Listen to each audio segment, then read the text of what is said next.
বহুদিন আগে উত্তরবঙ্গের এক প্রত্যন্ত গ্রাম, নাম তার চন্দ্রপুর। চারদিকে ঘন জঙ্গল, মাঝখানে ছোট্ট জনপদ। দিনের বেলায় গ্রামটা যেমন শান্ত, রাত নামলেই তেমনি ভয়ঙ্কর হয়ে উঠত। গ্রামের মানুষজন সন্ধ্যার পর ঘর থেকে বেরোতে সাহস পেত না, কারণ একটাই, বিষাক্ত ছায়া। এই ছায়ার গল্প বহু পুরনো।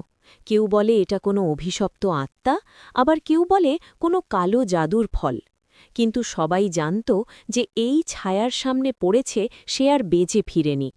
গ্রামের এক যুবক, নাম সুমন। শহর থেকে পড়াশোনা শেষ করে সে গ্রামে ফিরে আসে। এসব ভূতের গল্পে সে বিশ্বাস করত না। গ্রামের লোকেরা যখন তাকে বিষাক্ত ছায়ার কথা বলল, সে হেসেই উড়িয়ে দিল। একদিন রাতে তার বন্ধু রাকেশ তাকে বলল, দেখ সুমন, আমরা মজা করছি না, এই ছায়া সত্যি আছে, রাত হলে বাইরে যাস না। সুমন হেসে বলল, তুই কি সত্যি এসব বিশ্বাস করিস? ভূত-টুত কিছুই নেই, সব মানুষের ভয়। কিন্তু রাকেশের চোখে ভয় স্পষ্ট ছিল। সেই রাতেই সুমন ঠিক করল সে বেরোবে, সত্যি কি আছে তা নিজে চোখে দেখবে। রাত প্রায় 12টা, চারদিক নিস্তব্ধ, শুধু ঝিঝি পোকার ডাক আর দূরের কুকুরের হালকা হুঁশিয়ার শব্দ। সুমন একটা লণ্ঠন হাতে নিয়ে বেরোল, জঙ্গলের দিকে এগোতে লাগল।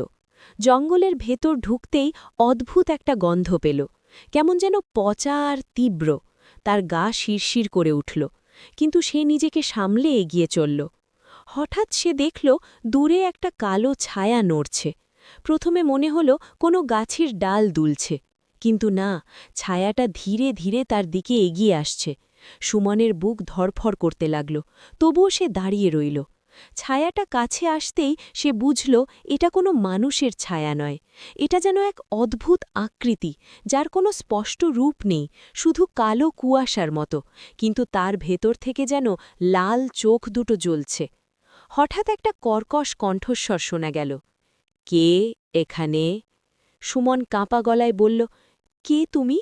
ছায়াটা একটু থেমে বলল, আমি এই মাটির অভিশাপ। হঠাৎ ছায়াটা আরও বড় হয়ে গেল, চারপাশের গাছগুলো যেন কাঁপতে লাগল, বাতাস ভারী হয়ে উঠল।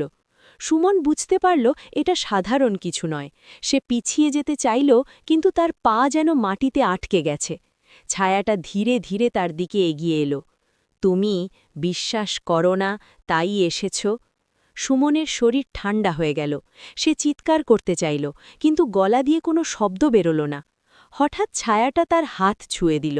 সেই স্পর্শটা ছিল বরফের মতো ঠান্ডা, কিন্তু মুহূর্তেই তা আগুনের মতো জ্বলে উঠল। সুমন অনুভব করল তার শরীরের ভেতর কিছু একটা ছড়িয়ে পড়ছে, একটা বিষ। সে মাটিতে পড়ে গেল, কষ্টে ছটফট করতে লাগল। ছায়াটা বলল, এটা আমার অভিশাপ, যাকে ছুঁই সে বিষে পুড়ে মরে। সুমনের চোখ ঝাপসা হয়ে আসছিল, তার মনে হচ্ছিল শরীরের প্রতিটা শিরা যেন জ্বলছে। হঠাৎ দূর থেকে একটা মন্ত্রপাঠের শব্দ শোনা গেল। একজন বৃদ্ধ তান্ত্রিক এসে হাজির হলেন। তিনি গ্রামের এক পুরনো মানুষ, সবাই তাকে কালীগুরু বলে চিনত। তিনি মন্ত্র পড়তে পড়তে একটা তাবিজ ছুঁড়ে দিলেন ছায়ার দিকে। ছায়াটা হঠাৎ চিৎকার করে উঠল, না, না, আমাকে থামাতে পারবে না। তান্ত্রিক বললেন, তুই বহুদিন ধরে এই গ্রামকে অভিশাপ দিয়ে রেখেছিস, আজ তোর শেষ। তিনি আরও জোরে মন্ত্র পড়তে লাগলেন, চারপাশে যেন ঝড় শুরু হয়ে গেল। ছায়াটা ধীরে ধীরে ছোট হতে লাগল, তার লাল চোখ দুটো নিভে যেতে লাগল। শেষ মুহূর্তে ছায়াটা চিৎকার করে বলল, আমি আবার ফিরব। তারপর সব নিস্তব্ধ। সুমন অচেতন হয়ে পড়েছিল। তান্ত্রিক তাকে তুলে গ্রামে নিয়ে এলেন। পরের দিন সকালে সুমনের জ্ঞান ফিরল। তার শরীর দুর্বল, কিন্তু সে বেঁচে গেছে। গ্রামের লোকেরা অবাক হয়ে গেল, এতদিনে প্রথম কেউ বিষাক্ত ছায়ার মুখোমুখি হয়ে বেঁচে ফিরেছে। তান্ত্রিক বললেন, ওটা এক অভিশপ্ত আত্মা। বহু বছর আগে এক নিষ্ঠুর মানুষ এই জঙ্গলে কালো জাদু করেছিল, তারই ফল এই ছায়া।